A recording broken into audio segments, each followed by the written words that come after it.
Morning, children. Our today's topic is regulation of cardiac activity.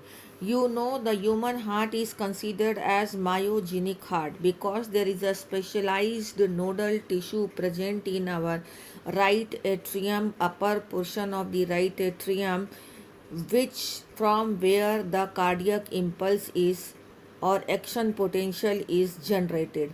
That means our heart control is myogenic and it is not neurogenic, and there is a intrinsic control or our heart activities are auto regulated. That means the initiation of heartbeat is auto regulated, but the increase and decrease in the heartbeat can be is possible because our other control are there with the nervous system. Neural center medulla oblongata is there. This medulla oblongata can moderate the cardiac function through the autonomic nervous system. This autonomic nervous system actually has two parts: sympathetic nervous system and parasympathetic nervous system. So the sympathetic nervous system actually it increase the rate of the heartbeat when the signals sent through the sympathetic nerves. Then the heartbeat will increase and ventricular contraction thereby increase, and so that the cardiac output also increase.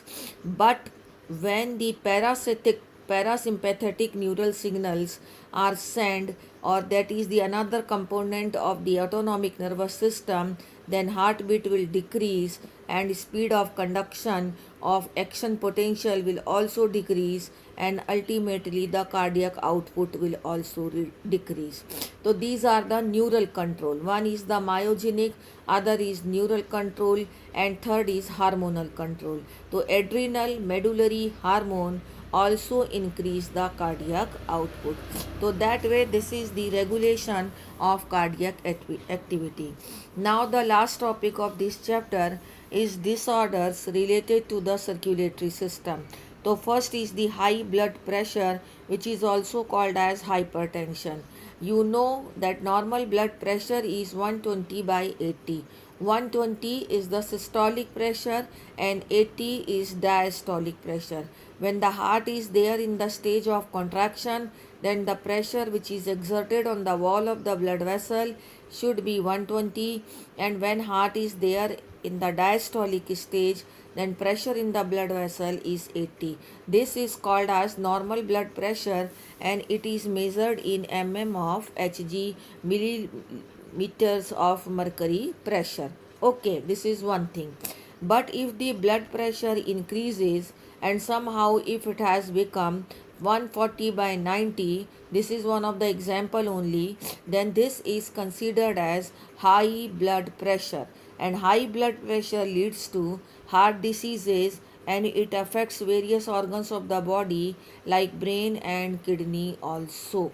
So this pressure is considered as hypertension or high blood pressure. Okay, now the other disease which is related to the cardiovascular system is, atherosclerosis, or you can say the coronary artery disease CAD. Coronary artery disease CAD is only called as atherosclerosis. In atherosclerosis, the blood vessel which supplies the blood to the heart muscles, in that blood vessel, if the deposition of calcium, fat, cholesterol, or any fibrous tissue which makes the blood vessels lumen narrower and which affects the supply of the blood to the heart muscle, result into a disorder called as CAD or atherosclerosis. This is second disorder. Now the third disorder is angina. Angina is also completely called as angina pectoris.